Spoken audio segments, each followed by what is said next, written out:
வேதம் கேட்போம். உபாகமம் 20ஆம் அதிகாரம். நீ உன் சத்துருக்களுக்கு எதிராக யுத்தம் செய்ய புறப்பட்டு போகையில் குதிரைகளையும் ரதங்களையும் உன்னிலும் பெரிய கூட்டமாகிய ஜனங்களையும் கண்டால் அவர்களுக்கு பயப்படாயாக. உன்னை எகிப்து தேசத்திலிருந்து புறப்பட பண்ணின உன் தேவனாகிய கர்த்தர் உன்னோடே இருக்கிறார். நீங்கள் யுத்தம் செய்ய தொடங்கும் போது ஆசாரியன் சேர்ந்து வந்து ஜனங்களிடத்தில் பேசி, இஸ்ரவேலரே கேளுங்கள், இன்று உங்கள் சத்துருக்களுடன் யுத்தம் செய்ய போகிறீர்கள். உங்கள் இருதயம் துவள வேண்டாம். நீங்கள் அவர்களை பார்த்து பயப்படவும் கலங்கவும் தத்தளிக்கவும் வேண்டாம். உங்களுக்காக உங்கள் சத்துருக்களோடே யுத்தம் பண்ணவும் உங்களை ரட்சிக்கவும் உங்களோட கூட போகிறவர் உங்கள் தேவனாகிய கர்த்தர் என்று சொல்ல வேண்டும். அன்றியும் அதிபதிகள் ஜனங்களை நோக்கி, புது வீட்டை கட்டி அதை பிரதிஷ்டை பண்ணாதிருக்கிறவன் எவனோ அவன் தன் வீட்டுக்கு திரும்பி போக கடவன். அவன் யுத்தத்திலே செத்தால் வேறொருவன் அதை பிரதிஷ்டை பண்ண வேண்டியதாகும்.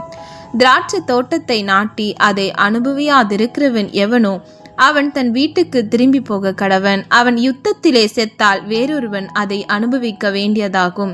ஒரு பெண்ணை தனக்கு நியமித்து கொண்டு அவளை விவாகம் பண்ணாதிருக்கிறவன் எவனோ அவன் தன் வீட்டுக்கு திரும்பி போக கடவன். அவன் யுத்தத்திலே செத்தால் வேறொருவன் அவளை விவாகம் பண்ண வேண்டியதாகும் என்று சொல்ல வேண்டும்.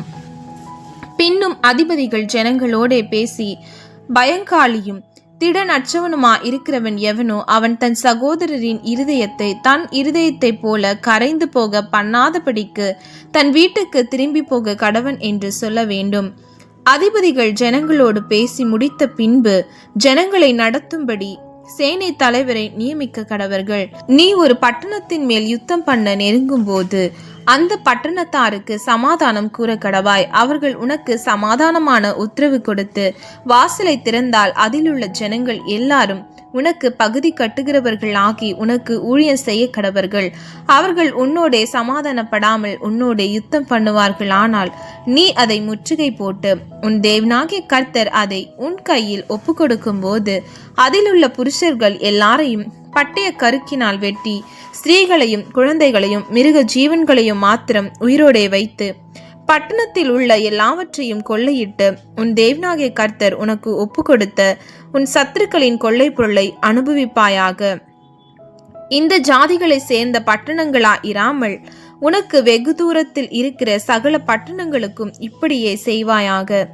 உன் தேவனாகிய கர்த்தர் உனக்கு சுதந்திரமாக கொடுக்கிற ஏத்தியர், எமோரியர், கானானியர், பெரிசியர், ஏவியர், எபூசியர் என்னும் ஜனங்களின் பட்டணங்களிலே மாத்திரம் சுவாசமுள்ளதொன்றையும் உயிரோடே வைக்காமல் அவர்களை உன் தேவனாகிய கர்த்தர் உனக்கு கட்டளையிட்டபடியே சங்காரம் பண்ண கடவாய்.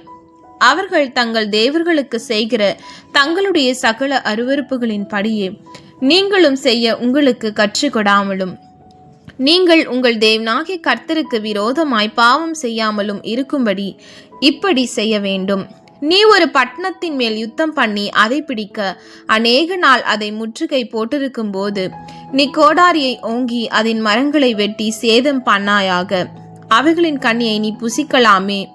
ஆகையால் உனக்கு கொத்தளத்திற்கு உதவும் என்று அவைகளை வெட்டாயாக. வெளியின் விருட்சங்கள் மனுஷனுடைய ஜீவனத்துக்கானவைகள்.